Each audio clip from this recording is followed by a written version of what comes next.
Les gars, vous ne rêvez pas, l'UFC Metz va enfin jouer un club derrière lui au classement. Ceci n'est pas un exercice, je vous le promets.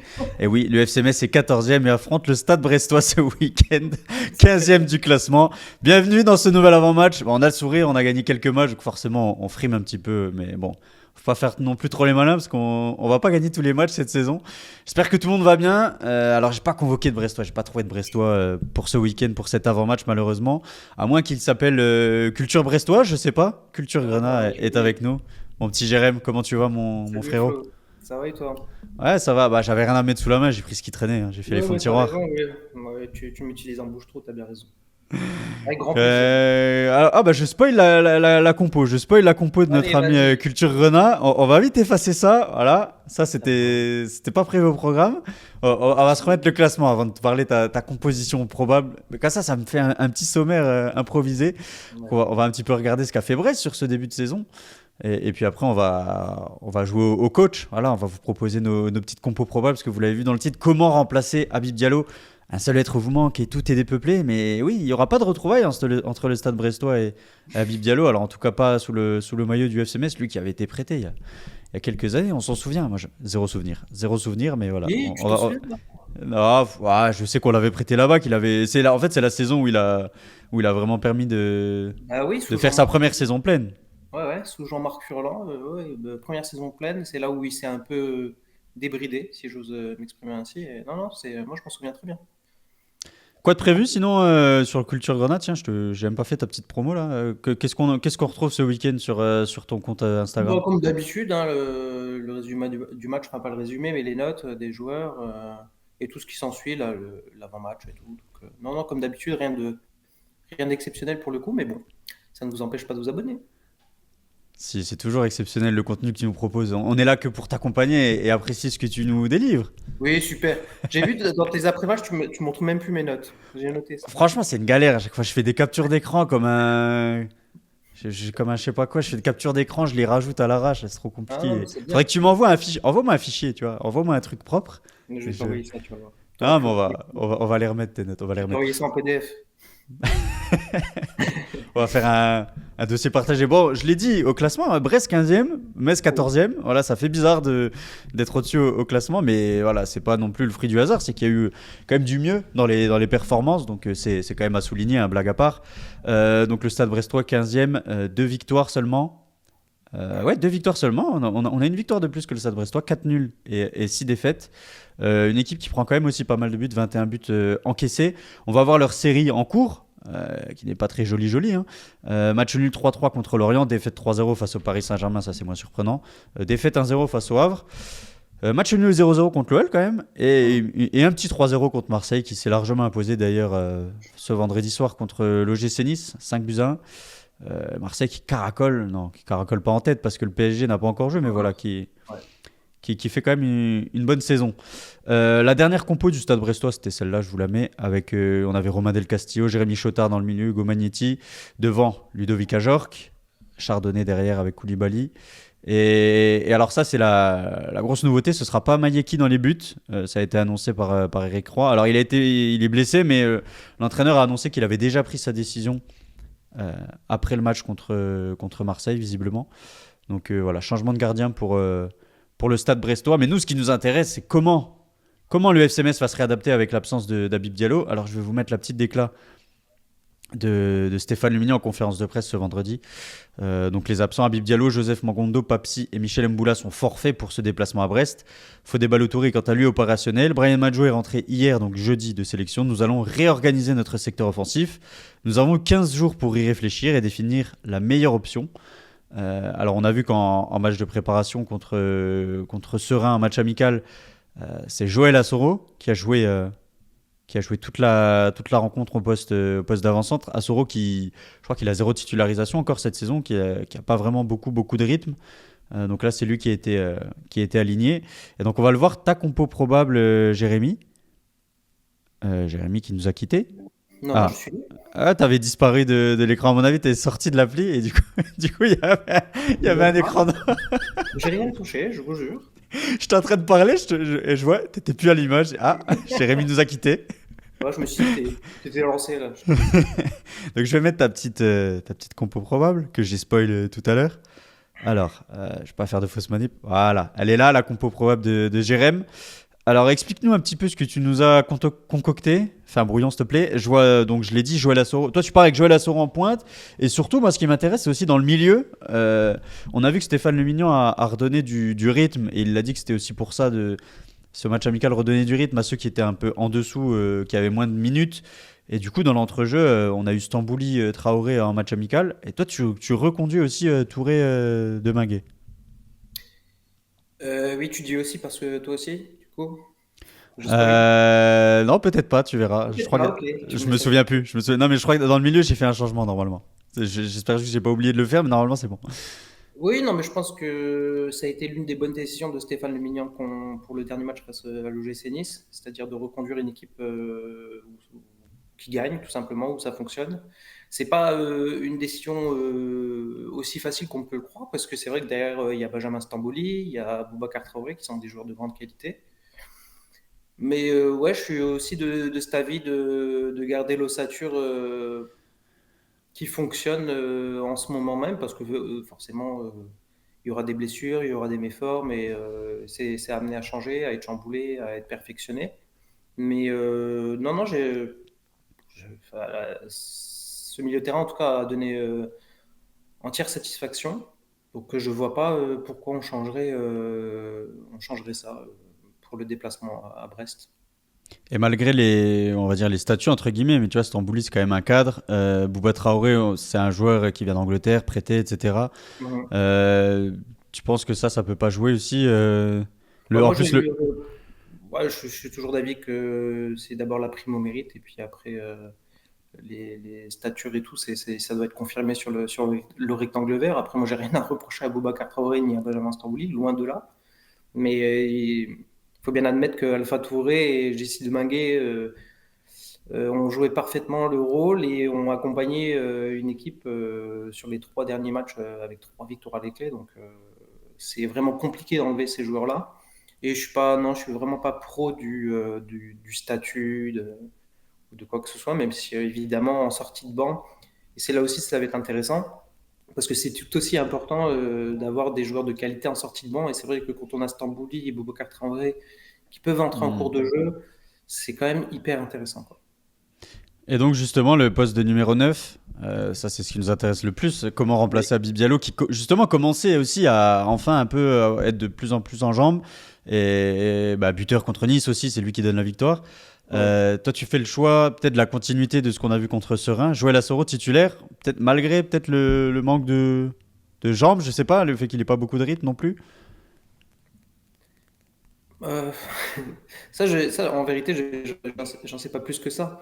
Quand je juge un entraîneur de football, je peux que le juger à 60-70%, puisque le reste de la semaine, nous, on n'est pas là, on peut pas voir ce qui se passe dans le vestiaire, à l'entraînement. Donc, savoir si Azoro est en condition adéquate pour démarrer le match, je ne sais pas, mais en tout cas, ça me semble être l'option enfin, la meilleure option pour moi par rapport à ce qui pour remplacer Abid Diallo, à ce qui est possible de faire. Ouais, je pense que c'est peut-être le moment de donner sa chance à l'international suédois, qui revient de très très loin puisque il était clairement dans un loft tout seul et que à sa demande hein, d'ailleurs et que voilà, il était plus que sur le départ que sur une place de titulaire à la première journée de championnat. Mais non, non, je pense que c'est le bon moment de lui donner sa chance. Et le match amical prouve quand même que voilà, il a encore les jambes et qu'il est capable de tenir ce rôle-là. C'est vrai qu'il revient de loin, hein. Et peut-être aussi la configuration à l'extérieur. Alors après, bah, on va le voir après. Moi, avec ma compo, j'ai fait un choix différent. Aussi pour pimenter un petit peu, hein. Parce que moi, ça me choquerait pas de voir. Enfin, ça me semble logique aussi de voir Joël Assoro Mm. devant. Mais c'est aussi un profil différent de Diallo. Bah, on n'a pas de profil similaire à Bib Diallo, si ce n'est peut-être Joseph Mangando qui est absent de longue date. Majo un petit peu, mais Majo, il est rentré tard de sélection. Moi, je pense qu'il, s'il est Ouais, sur le banc, c'est déjà beau. oui, je suis d'accord avec toi. Je suis d'accord avec toi. Donc, ouais, non, ça me semble être la solution la plus logique. Voilà, c'est ce que je cherchais comme tout à l'heure. Merci de m'avoir aidé. De rien. Euh, mais ouais, je pense que c'est l'option la plus logique pour le coup, à moins mais ça, je te laisse me Ouais. parler de ton option, mais qui me paraît aussi, pourquoi pas, logique aussi. Et pas de Fodé Ballo-Touré alors, même s'il revient de. Moi, je l'ai pas mis non Non, plus. ouais, non, je suis du même avis que pour le milieu de terrain, c'est-à-dire que bah, Maxime Collin a donné entière satisfaction, et c'est le moins qu'on puisse dire. Après Ballot, je ne sais pas non plus si, il est en assez forme physique pour prétendre à une place du titulaire, mais non, là, je reste vraiment sur une équipe qui gagne, et, une équipe qui est sur la lancée, malgré la trêve internationale qui forcément bah, coupe un peu les jambes de certains ou pas. Et ça, Ouais. c'est toute la question pour dimanche. Et pas de dernier point, pas de Sadibou Sané. Alors pour toi, pas de retour. Pareil, même principe, on change pas la petite doublette dans l'axe là qui fonctionne bien. Non, et non, on fonctionne de la même manière, et quand bien même Sadibou fait pas un début de championnat exemple de trop proche, donc je sais pas s'il a perdu sa place, mais je sais qu'il doit la regagner. Ouais. Ouais. Bon, je vais vous mettre moi ce que je vous ai préparé. On va voir si. Allez, vas-y, montre-nous. Voilà. Moi, j'ai mis Savali en pointe. Et je vais vous expliquer pourquoi. Et j'ai mis du coup Abuashvili. Alors après, je suis pas non plus hyper convaincu par ce que je propose. Voilà, c'est tout le Ok. paradoxe de ma prestation du jour. Mais Abuashvili, je le préfère à gauche. Alors, Oui. mais on sait un peu le système, un peu hybride, et qu'il aime bien avoir Titashvili à gauche pour aussi venir déborder et proposer des centres. Ça n'empêche de Euh, permuter en cours de match, hein. ouais. Donc c'est soit ils vont permuter, soit après avec ce qu'on a vu là depuis sur les derniers matchs, on a vu qu'il aimait bien fonctionner par paire avec Colin Titashvili, Kwao Sabali et donc des joueurs pas en pied, pas en faux pied. Donc Oui. pour moi, Abiashvili, ça peut être plausible de le voir à droite aussi, même si on l'a jamais vu encore sur ce poste cette saison. Et donc pourquoi Sabali et pas et pas Asoro. Euh, Déjà pour avoir une cartouche en plus en sortie de banc. Moi, je le vois bien venir apporter sa fraîcheur, mais sur 20-30 minutes. Et du coup, voir un joueur qui a plus de jambes cette saison, qui a eu plus d'apparitions, etc. Donc, Abuashvili, qu'on a vu buteur à Nantes, etc. Ça se jouait franchement entre lui et Bokele, qui a marqué en amical aussi. Donc, pour moi, tu vois, je pense qu'on peut se diriger vers un truc comme ça avec Abuashvili et Sabali qui retrouve l'axe un peu comme la saison dernière. Mais voilà, je suis pas sûr à 100% de voir quelque chose comme ça. Et si je vois la compo que toi t'as préparée, je serais pas surpris. Après, dans le milieu, euh, tu vois la déclaration de Stéphane Le Mignan qui dit qu'on a redonné du rythme à certains qui en avaient besoin, etc. Je me Ouais. dis qu'il y avait peut-être aussi la volonté derrière de justement les remettre dedans. Alors j'ai fait le pari, je me suis dit Alpha Touré, il commence à bien monter en puissance, ce serait peut-être le couper dans son élan que de l'enlever. Surtout quand on sait qu'il peut y avoir aussi des enjeux économiques derrière, le fait de mettre en valeur un joueur de génération foot, un joueur plus jeune avec une potentielle revente, je sais pas, dans un an ou deux, plutôt qu'un Stambouli qui sur la fin de carrière, t'as pas trop d'intérêt économique derrière. Donc peut-être il y a de ça un peu aussi qui me fait dire que on va vouloir mettre en valeur Alpha Touri qui justement est quand même sur une pente ascendante. Mais du coup, je me suis dit pourquoi pas revoir un Bouba Traoré. Alors ça m'embête un petit peu parce que Deminguet fait des bonnes choses et je trouve que ce serait cruel, comme tu dis, de le sortir alors que ça a bien fonctionné. Mais voilà, j'ai fait ce petit pari-là. Pour le reste, la paire en défense centrale fonctionne bien. Colin, ça fonctionne bien. Je vois pas de raison de changer. Non, non, mais c'est assez cohérent comme proposition. Le seul truc peut me déranger, c'est que, comme tu y as fait référence juste avant, c'est l'entente Kouao-Sabali sur le côté, qui serait forcément, bah, du coup, qui serait annulé, quoi. Et Ouais. c'est le seul truc qui pourrait me déranger sur cette compo-là. Mais après, oui, ça me semble. On a joué avec Sabali en pointe quasiment toute la saison dernière en Ligue 2, donc ça peut être aussi une solution prônée par le coach Le Mignan, même si il avait bien dit en début de saison que bah, le travail de l'attaquant de pointe en Ligue 1 n'était pas le même que celui en Ligue 2. Et c'est sûr que bah, le physique de Cheikh Sabali, pour jouer le rôle de pivot en Ligue 1, c'est un peu plus complexe. Mais Mm. franchement, pourquoi pas, hein. Franchement, ça se défend. Ça me choquerait pas, en tout cas.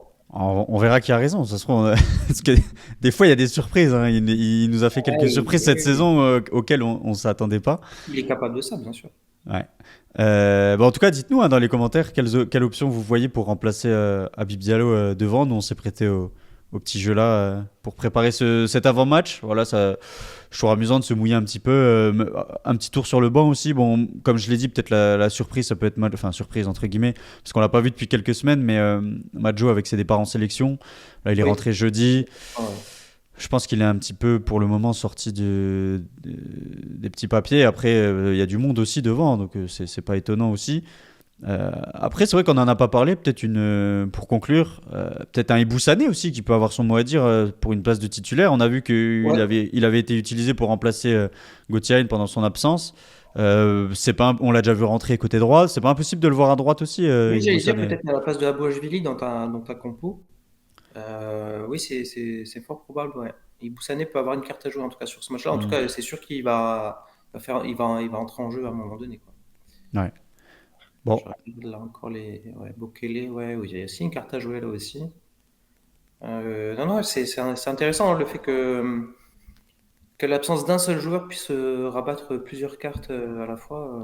mais Ouais. c'est aussi signe que là, enfin, ce renouveau au niveau des résultats, tu vois, ça a concerné tout le monde, ce qui fait que tu as quand même peut-être plus de solutions qu'en début de saison où certains partaient vraiment de plus loin, tu vois. Ouais, je suis bien d'accord. Ouais, ouais. Bon, pour finir, il faut que tu me donnes ton prono là. Tu vois, on peut pas partir et on peut pas finir cette vidéo sans que tu te mouilles. Il faut que tu me Tu donnes veux ton que je me prono. mouille? Ok, bah, je vais me mouiller, je vais dire un but partout. Et je vais me mouiller jusqu'au bout. Tiens, je vais dire que c'est Tissa Julie qui va marquer demain. Ok. Moi, je vais Voilà. dire victoire 2-1 du FC Metz, Oh, un but de Gauthier sur penalty oui. et un but de Sabali. Allez, moi je prends, hein. Ça serait une quatrième victoire d'affilée. Je crois que c'est. Ouais, ça serait pas loin d'être historique ce coup-là. Ouais. Et on garderait le bâton de Bourbotte. Ce Ah, magnifique bâton. voilà. J'en peux plus. Le match nul, on leur donne ou pas? Non, on le garde. Non, ouais, on le coupe en deux, je crois. Ah, ah, j'en peux plus de ce bâton de berger là. Non, Ah, on va faire du petit bois avec pour allumer la cheminée. ouais, exactement. En tout cas, j'espère qu'on va allumer le feu dimanche. Hein? Feu sacré. Je te laisse la référence, mais ok.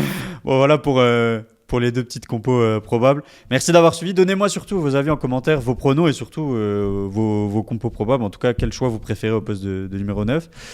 Jérém, on se dit à bientôt. On se retrouve sur ta page Culture Grenat sur Instagram. On se retrouve très vite pour d'autres émissions parce que c'est toujours Oui. Ou on se un revoit plaisir dans le train. de parler foot avec toi. Et puis, on se capte bientôt. Hein, Flo? Ou on se revoit dans le train. Ouais, on se revoit dans le train, effectivement. Ouais. Ah, mais pour la petite anecdote, on s'est croisés à 6h du mat en direction de Paris cette semaine. Improbable. Improbable. Attends. Mais tu Tu sais que veux? tu sais que t'es une star, hein, parce que c'est mes proches qui m'ont dit Ah, tu m'as pris en photo, enfoiré. Exceptionnel. J'attendais le moment propice pour la montrer. Ah, mais en fait, ils m'ont dit je crois qu'il y a ton pote là. Je crois qu'il y a Culture Grenat. Ils m'ont dit ça comme si c'était. Ils avaient croisé Zidane. Je dis, ah bon et tout. Ah ouais, bon, bah, il doit Sur prendre. le quai, en rentrant dans le train, j'ai vu un gars qui me regardait bizarre. J'ai dit, mais il veut quoi, lui, des fous? Je pense que c'était ton ami. Ouais. Et puis là, d'un coup, moi, j'essayais de dormir et tout sous musique. Et là, je vois qu'on me réveille. Donc là, j'étais un peu vénère. Je vous les yeux, je vois que c'est toi. Tiens, et en fait, t'étais 3 rangées devant moi. Et on Et le était dans le premier même. truc que tu m'as dit, c'est ah, tu me réveilles carrément. En plus, la coïncidence pour que ce soit dans la même voiture, 3 rangées devant Ouais, moi en et plus, tout. tu m'as envoyé des messages et j'étais juste devant toi. Ouais, ouais. C'est marrant, Voilà. mais voilà. Pour la J'attendais petite le moment anecdote. propice pour cette belle photo. Ouais. Ah ouais, bah bien vu, bien vu. Franchement, ça j'aime bien ce. Ah, Ouais, c'est il un m'a petit pris. cadeau, petite surprise. Ouais. Bah C'est merci, ça régale. mon petit côté enfant de la télé, quoi. Ah ouais. Ok. C'est qui présentait ça déjà? Arthur? Christophe de Chavannes? Non. Arthur, ouais. Arthur. Ouais. Pas les bases, hein. Ouais. Bon allez. Mec. On vous laisse. On Oui. souhaite un bon match au FC Metz et puis on espère une victoire quand même dimanche. Allez, abonnez-vous, oubliez pas. Ciao.